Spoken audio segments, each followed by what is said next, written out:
This morning I woke up with a full plan of leaving Kuala Lumpur.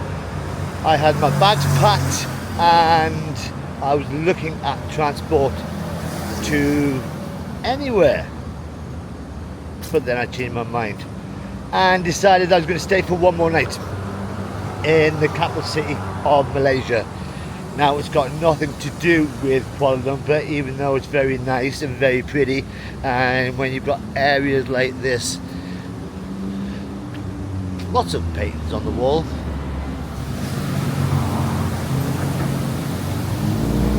That's quite funky.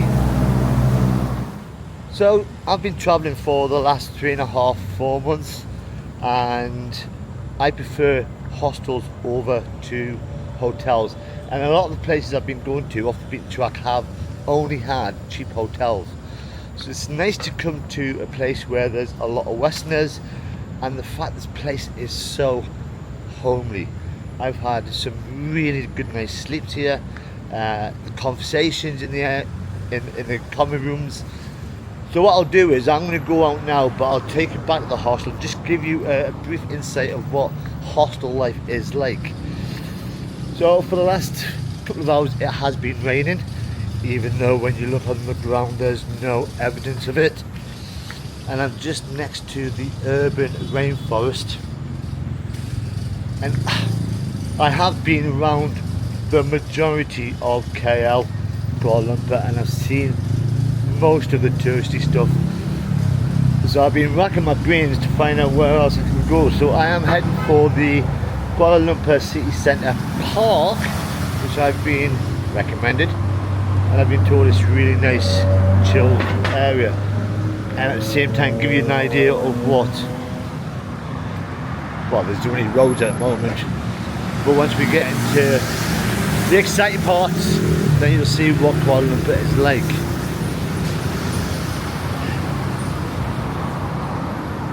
So I am leaving tomorrow. I can't stay here for the rest of my life, even though in the hostel they are asking for volunteers. And I'd be so tempted to work for a month, stay in one place, see what it's like. But no, leaving tomorrow.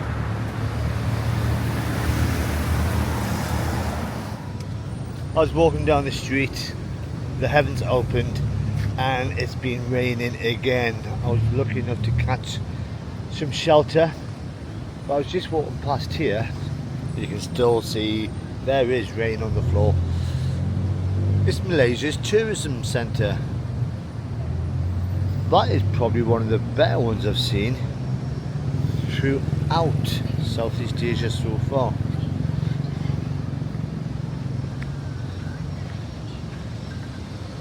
Yeah. Got a pretty little garden. So what surprised me about coming to Kuala Lumpur is the fact, even as I entered Malaysia, I knew at the time I would only be staying for 2 nights only. Come in, see the sights, leave. The fact that I've now been here for, this will be my 5th night. Oops. That has sort of grown on me bit by bit.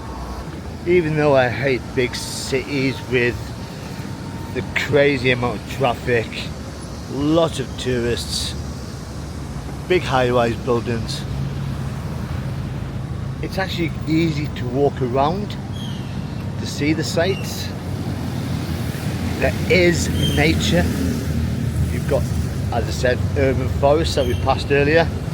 You've got beautiful parks, botanical gardens that I saw yesterday in the last video. So there's plenty to see. But I am leaving tomorrow. And the running joke at the moment is every morning when I've been going down to reception, they've always said the last 3 nights, or the last 3 mornings, you extending the game? And they weren't surprised when I said yes this morning. Look at all them buildings.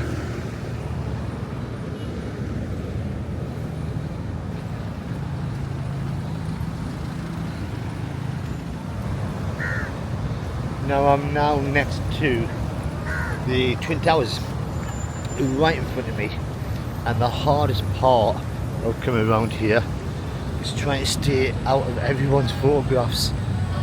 They're all Instagram addicts, and I think I need to go around that way somehow. But if you want to see more of the Twin Towers, I mean, there you go there, but you'll see more of it in a previous video I did a couple of days ago. All the way around is just modern high-rise buildings.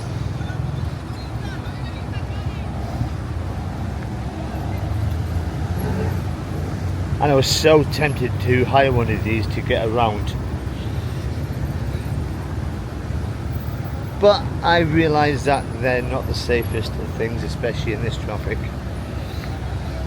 Wait, where's this park? Somewhere around here.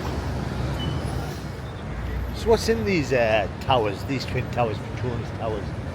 Well, it's the headquarters of Petronas itself, and it's Malaysia's national oil and gas company, owned by the government. But there's also a concert hall just there. Between the two towers, which the Malaysian Philharmonical Orchestra will hold concerts, and there's also a 6-story shopping mall inside. Most of it's just offices.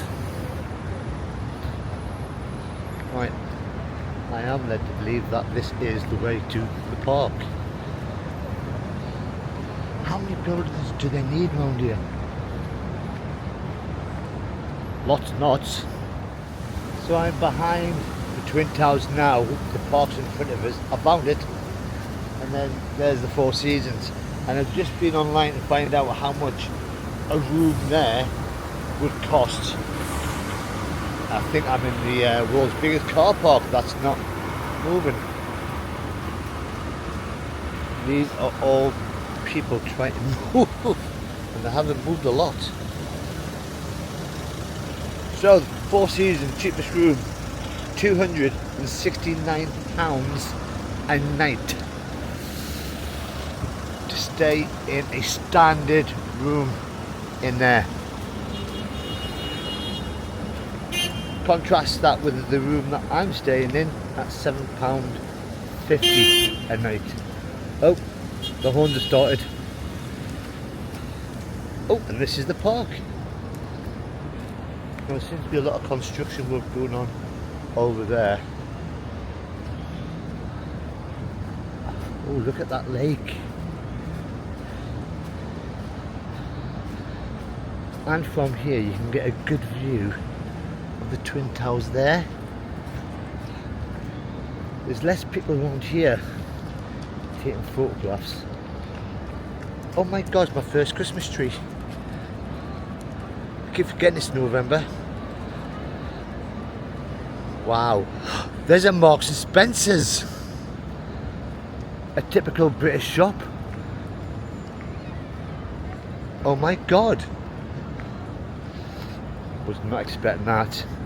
Might have to have a quick look in there just to get some Britishness around me. Oh, that looks really nice. Now it looks like there's a water show that goes on here. Lots of sprinklers and stuff. Oh, this is beautiful.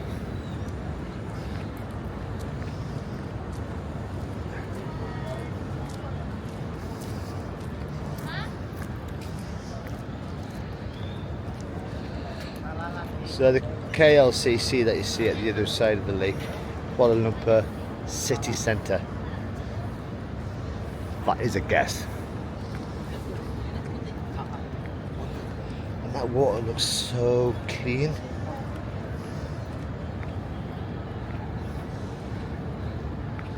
I have no idea how big this park is, but I'm going to have a little walk around. Oh, I like that bridge. There's waterfalls and there's a whale over there. So I've come a bit closer to the whale, who looks like he's having a pee, and there's just little ones over there, and what I thought was a waterfall, it's a swimming pool, so the kids are all getting wet before it starts raining again.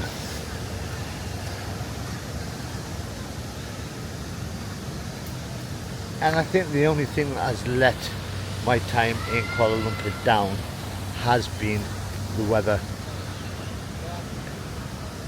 Every single day it has been raining, not just for like half an hour but for a couple of hours. Every night when I try to go out to see the night time of Kuala Lumpur, it's been raining.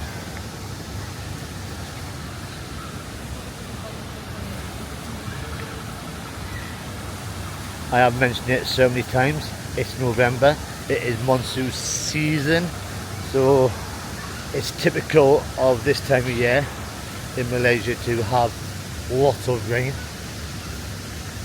So if you're watching this, getting an idea, going, oh well, I want to go to Malaysia one day,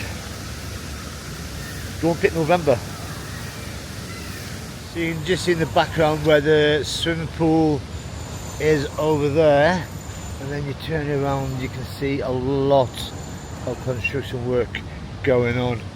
But the KLCC Park was built in the mid-90s, 1990s, at the same time as Petronas Towers was built, and it was designed by a Brazilian landscape architect, Roberto Burle Marx, and he just built it as a harmonious balance between nature and the surrounding urban developments, of which there is lots of urban developments. So I don't know if they're just building or just improving the park because it is out of tourist season.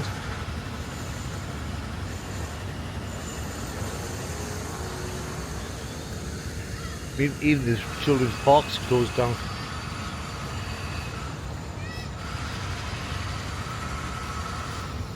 So amongst the trees and the park, there is on the outskirts the mosque, and it's better known as the KLCC Mosque, but it's the Masjid Asisiakoen Mosque, and it serves as a place, a serene place of worship amongst the bustling city. Now the trees themselves in here, there is over 1,900 indigenous trees and 66 species of palm, which is quite handy because palm trees do like this weather. As you can hear, there's prayers going on. That's a good view of the building. Oh, they're still building it on that side. But I don't think we can get to the mosque because there's a big old fence going around it. There's probably an entrance somewhere else, but I am just very wary about this rain. You can see all the dark clouds up there.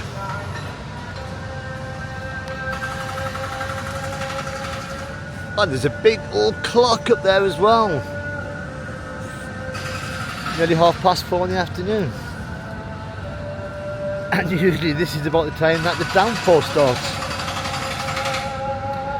Now around this part there is a running track. I only mention that because I can see him running. So I must go from up there. So it takes you all the way down there, around the lake, back up here.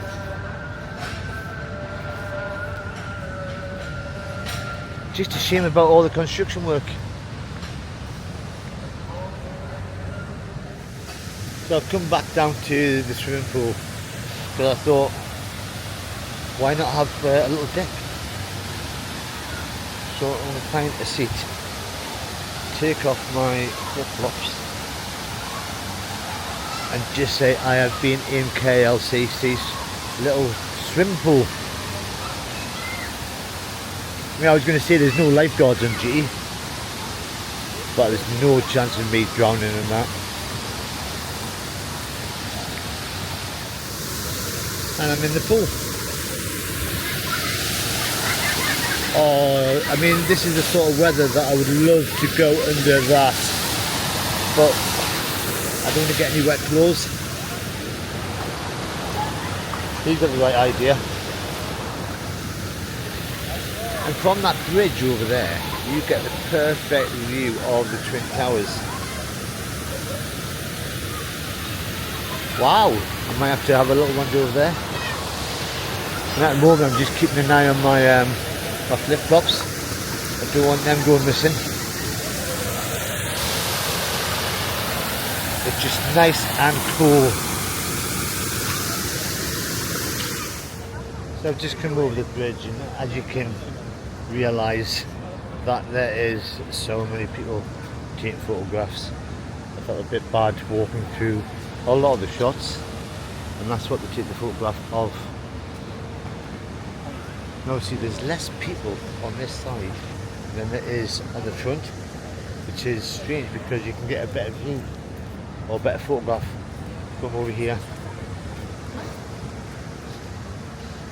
But this park is just, didn't realise how big it was, and the man-made lake just goes on over here. And everywhere you look, for a lot of the trees, there is a separate sign telling you what that tree is, and there's a lot of them signs.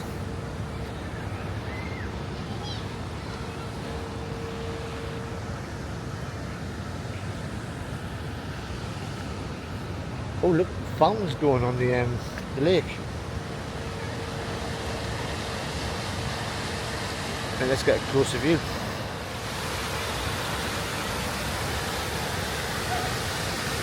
Wow, it's a lot of pressure in that water going up.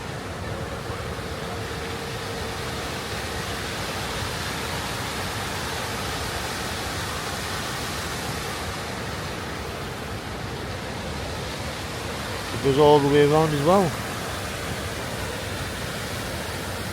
Right, I'm going to have a quick look in Marks and Spencer's just to get a feel of home. So I've come round to the front, closer view. We've got the other pumps going. That is a lot of pressure from that pump going up there. This is just a little circle. The ones around here are just little fountains. Wow. That's good. So because of all the construction work, a lot of that is closed off down there. So instead of walking around, I've got to walk all the way back around here. The Marks and Spencer's is here somewhere. I'm next to the Christmas tree, and they don't do things by halves here. This is tall.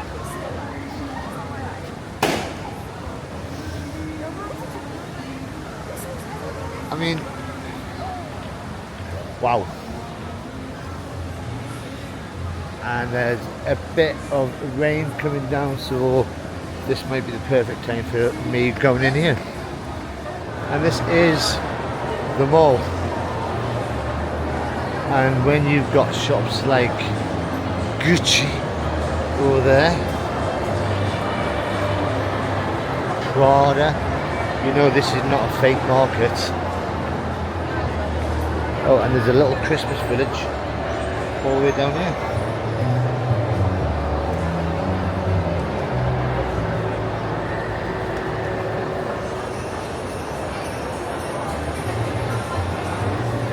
I think it would be a bit hard to find Marks and Spencer's amongst this lot.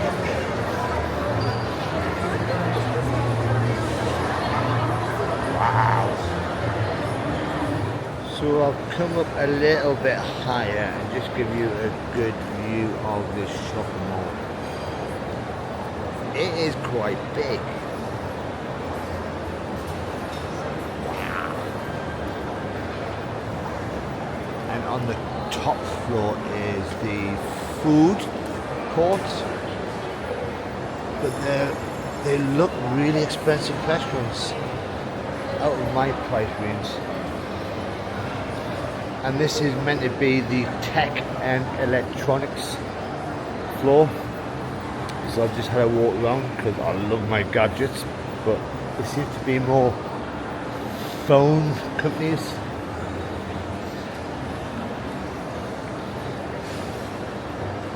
But I have discovered where Marks and Spencer's is, so I'm going to have a wander around there. Okay, it's going on down there as well. And I found it.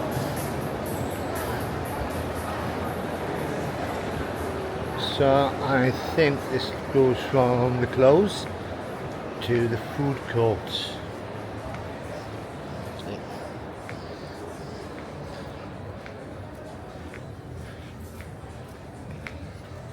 It's like being back in the UK.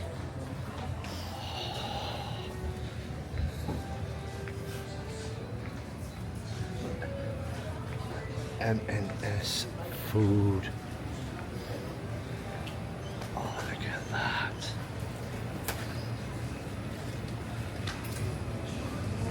Yeah.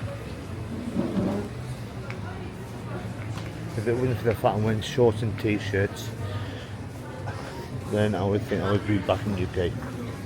So my little time in the mall behind me, and I've just come back out, and it's pouring with rain. So everybody's on the side, just waiting for it to stop. Oh, Kuala Lumpur. One thing for sure is that the fountain has gone a little bit crazy.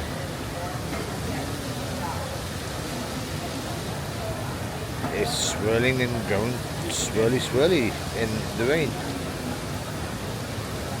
So I'm back at the hostel. It's still raining outside and it's just but I thought I'd just take you around, just go up the stairs, and this is a little tour of the place. So when you turn the corner, you go into reception. Oh, busy place. So this is where I do my work on the night time. You come out here. This is like the social area with the view outside. Oh, it looks like it's stopped raining. So usually at night time there's lots of people out tonight because there's a free Chinese meal somewhere that I didn't get back in time for because I was late. So you got reception, which is 24/7. Loads of lockers to put your bags in. All these rooms are private, but they're all very small. A bit too expensive for my liking. Loads of power showers.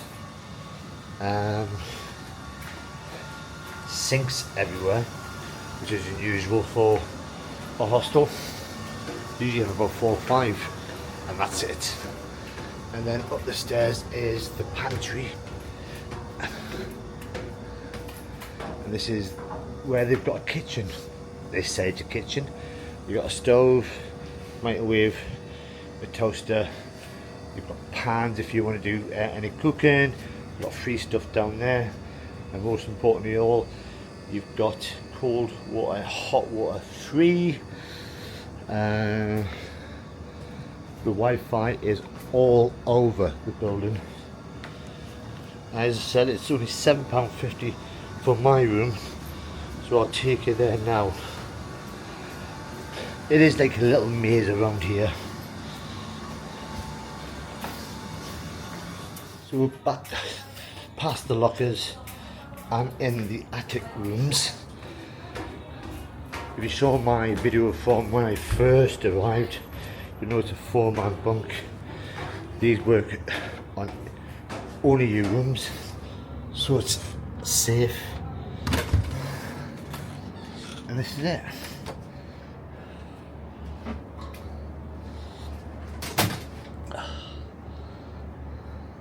So that's my hostel, Mingle at High Street.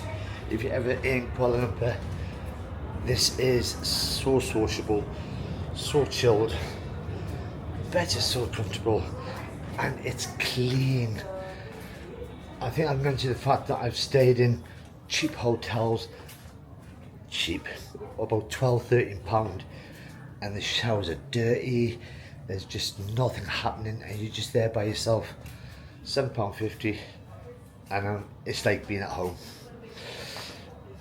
Now usually I would have a day of doing something. Today's just being a little bit lazy. Not gonna go out. But it proves that going backpacking, you need to have some time to yourself, to chill, to relax, even though I've done over 1,000 steps, I think. But tomorrow I am leaving. It's time to get this adventure back on the road again. So I'm leaving first thing tomorrow morning. Ish. And if you want to see where I go, then all you've got to do is subscribe. If you have enjoyed this video, then all you've got to do is press that like button. But until the next time, bye bye for now.